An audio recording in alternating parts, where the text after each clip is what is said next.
Sunday, January 31st, you are all invited to a kickoff for our new strategic planning process. We're going to be looking at opportunities and challenges that are facing us as a congregation, and we'll be sharing ideas about where we want to go. And it's important that we're doing this because we need to know where we're going. For we know that congregations aren't just social clubs, that we come together in religious community to fulfill a purpose, a mission. And we hear ours every week. It's about seeking truth, working for justice, offering transformation to ourselves and the larger world.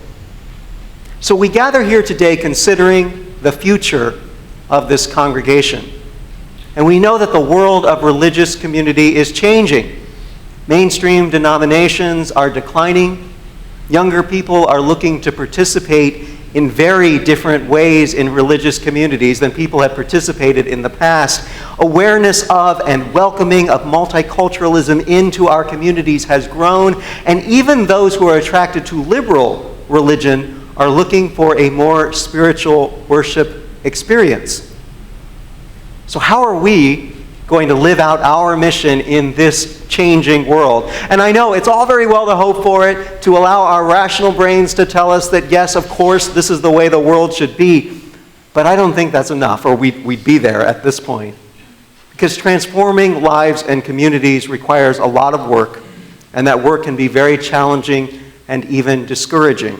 And on top of that, we're human. So sometimes we are just bound to make mistakes and even fail, and sometimes fail in a major way.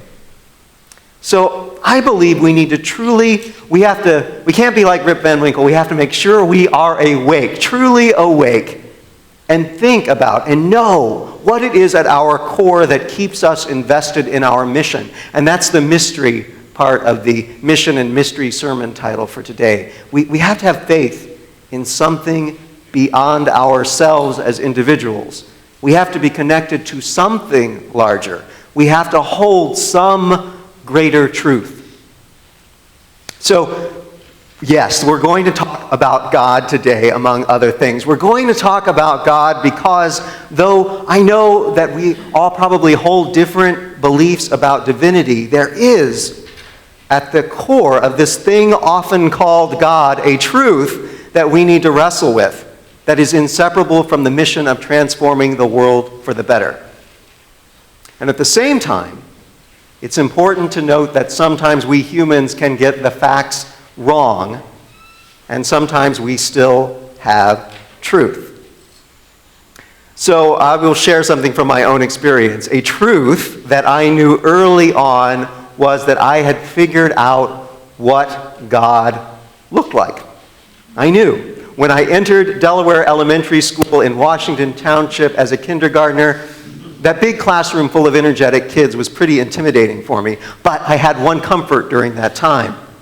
On the wall of every classroom of that school, we had a framed picture of God.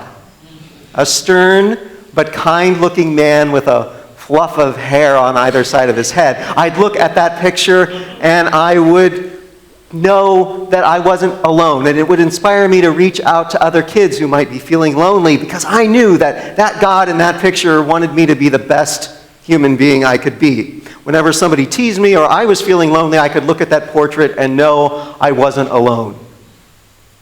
Well, thanks to the internet and the modern age we live in, I've been able to track down that portrait of God for you this morning. So I hope you're ready.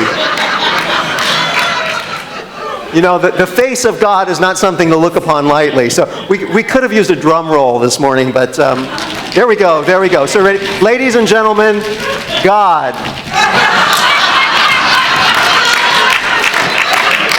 There he is, right?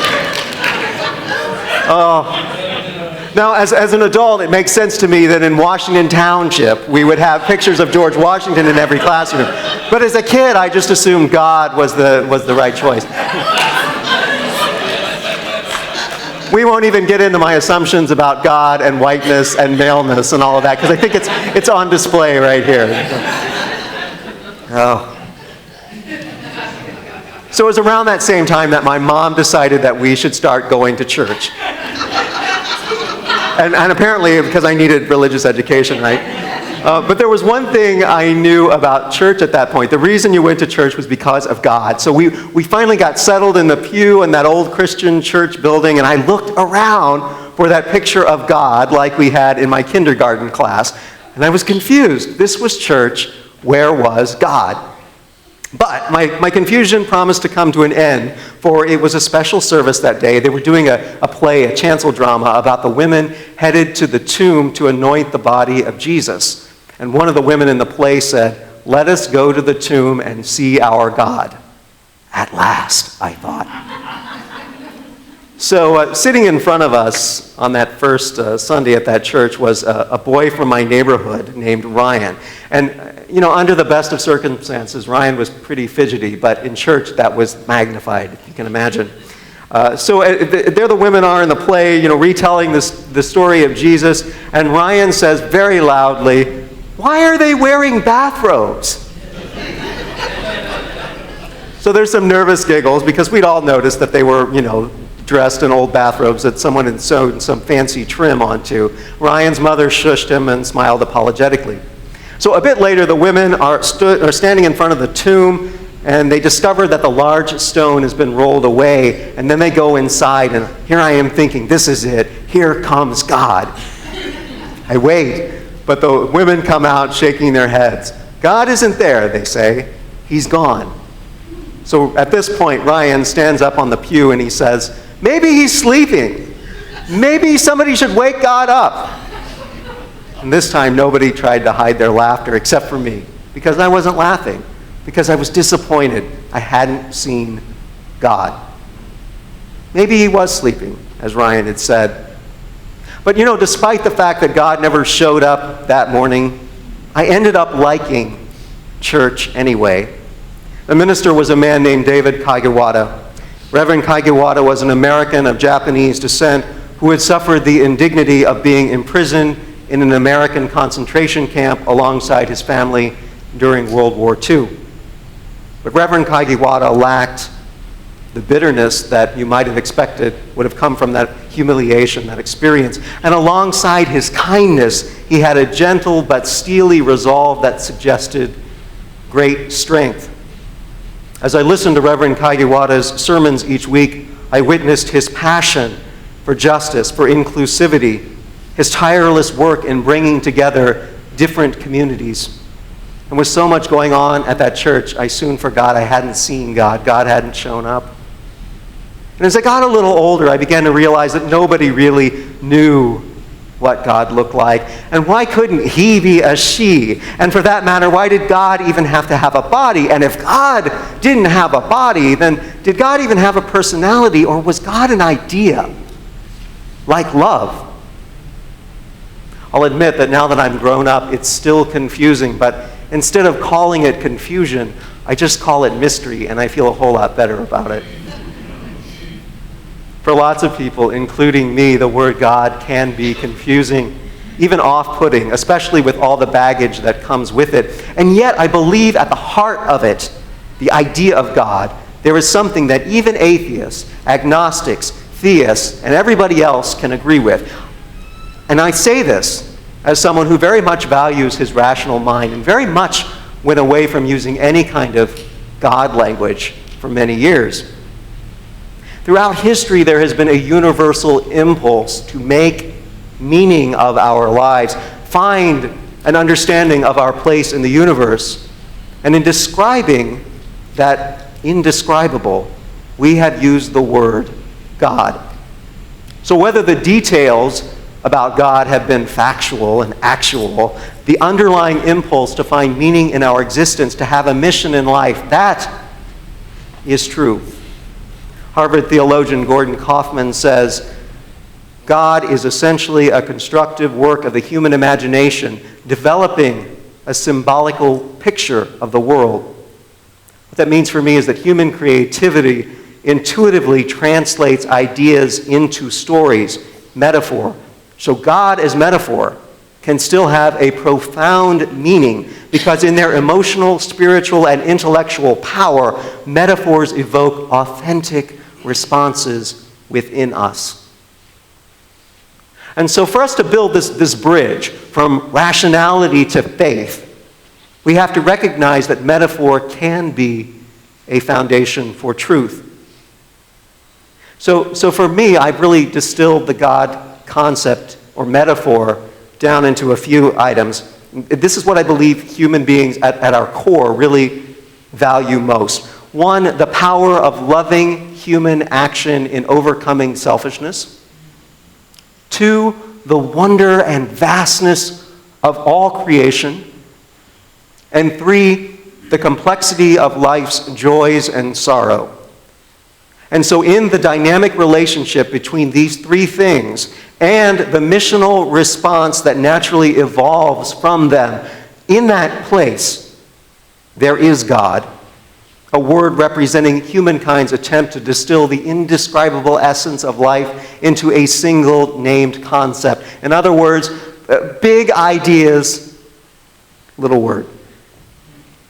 Now, I get it. Most of us here in this sanctuary don't believe in a lot of the concrete notions of God we find in some churches, notions that often privilege dogmatism over complexity. But that underlying yearning to make meaning of the world through having a concept that helps us look beyond ourselves, this has universal truth. God then, beyond the conflicting names and descriptions, can be understood as having truth. And I don't believe we have to give up reason to say that. And in fact, the Sunday Assembly is an atheist church that's been making the news lately. They've been kind of sprouting up all over the place. And they have a mission statement: live better, help often, wonder more. This is this progressive understanding of the essence of God, only they're using 6 words instead of 1. So this idea of a core God truth, it goes back to our early Unitarian tradition.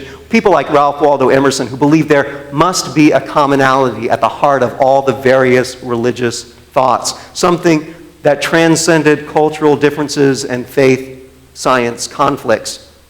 So for Emerson, knowing God required humanity to look within at the creative spark in each and every one of us, the thing that allows you to make music, and you to grow plants, and you to build something, and you to solve problems.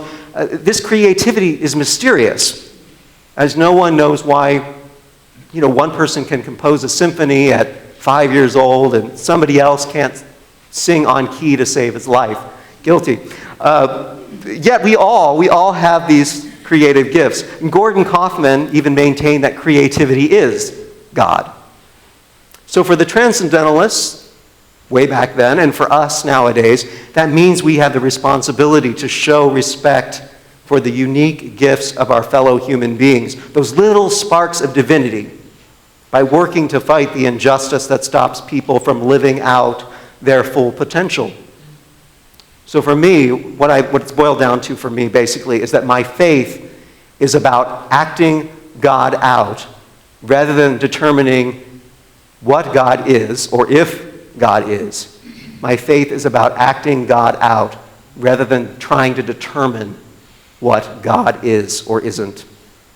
And that's why I say we can't really talk about mission, about acting and moving forward as a community, if we're not talking about theology.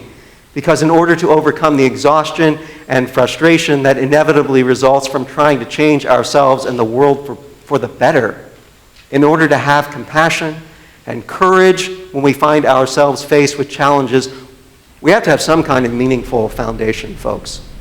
We simply have to. Now, for some contemporary theologians, like Dr. Anthony Pinn, the use of God language, it's no longer relevant.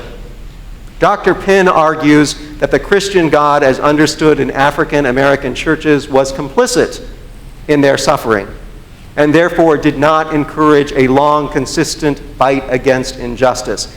For him, then, and maybe for you, God as a word has too much oppressive baggage for it to be useful. Instead, he suggests that acting out a community mission based in love is how we achieve wholeness. We heard about one way toward wholeness this morning. We're going to talk more about it at 1 o'clock this afternoon, the Black Lives Matter movement, offering a way of showing our solidarity and support for those who are experiencing marginalization in the dominant culture. So I totally respect Dr. Pinn's rejection of God talk, as he calls it, as there is a lot of destructive theism out there. We all know of terrible bigotries and horrific atrocities committed in the name of God. But still, even at the heart of misguided theology is that human impulse to make meaning of life. And though God is probably not what some people imagine, I wonder if we're sometimes too harsh in dismissing what others believe simply because we don't buy into the details that resonate for them.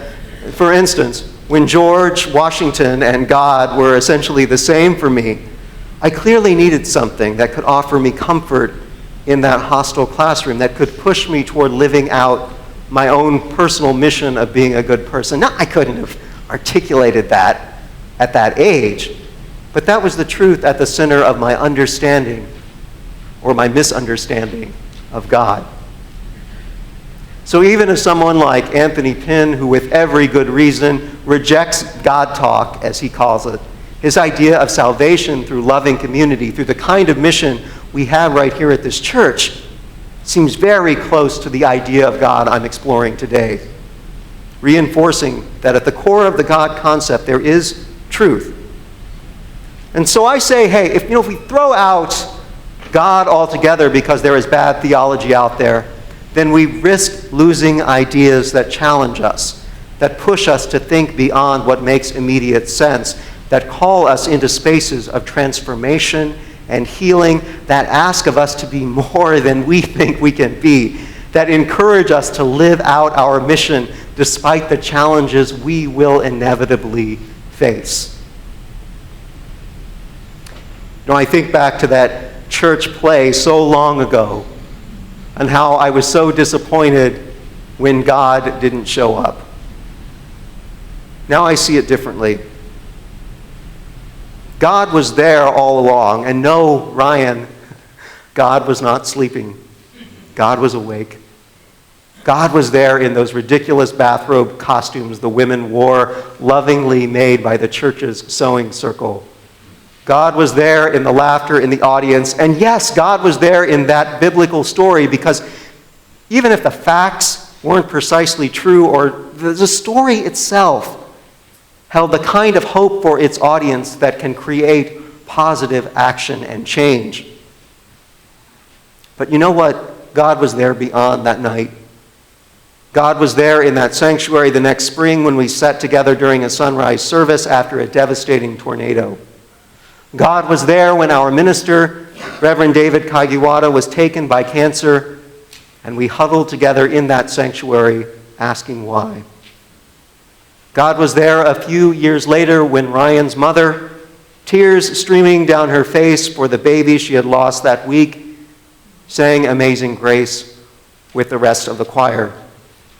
God was there as we fought for the rights of local migrant farm workers, as we worked with the developmentally disabled, and as we built a new church building under the watch of that church's first female board president, my mother. God was there all along, lived out in the mission of that church in its attempt to transform for the better the lives of its members and the people beyond its walls. Now, we can use a bunch of different names to explain what motivates us to persist in making the world a better place. We can call it God, or the divine, or mystery, or human potential, or nature, or love, or we can just leave it unnamed. The vital thing is that we recognize that to find the hope, joy, and stamina to live out our mission of transformation, we're going to have to look inward into the depths of our hearts and minds, and outward as far into the vastness of space as we can even begin to comprehend. We have to plant roots in the unarticulated space in between each of our 7 principles, that yawning, mysterious space that asks of us to think about why those principles, from respecting the worth and dignity of each person to the interdependent web of all existence, why it matters that we live those principles out. We have to believe in something. The choice of what exactly is up to you. That's what makes us Unitarian Universalists. But that our shared faith is constructive, life-sustaining, and rooted in the belief in positive transformation is necessary if we are going to truly live out our mission, if we're going to grow and transform to meet the changes that are coming with each new day. So in the end, when someone asked me, Jason, do you believe in God? I have to pause. And then I could say, yes. No. Maybe. Depends. Maybe I shouldn't say any of that. Maybe I should ask them a question instead. Maybe I should ask, what matters most to you in your life? And when they answer that it's their children or grandchildren, or their ability to make music or build something, or it's friends or family, or it's helping other people, or it's looking up at a glittering night sky, I can then say in response, sure, I can find God there too. As we embrace the joyous work of living out our mission as people in a changing religious community, in a changing world, may we never forget to gaze with awe and wonder on the immeasurable possibility of this magnificent world we live in. May we treasure it, nurture it, and hold each other through the movement of time and space. As we extinguish our chalice, let us remember to now go forth in a time of joyful work, of living out our mission, of transforming ourselves and the world, but remembering to always be rooted in that which sustains, nurtures, and lifts us up. May it be so.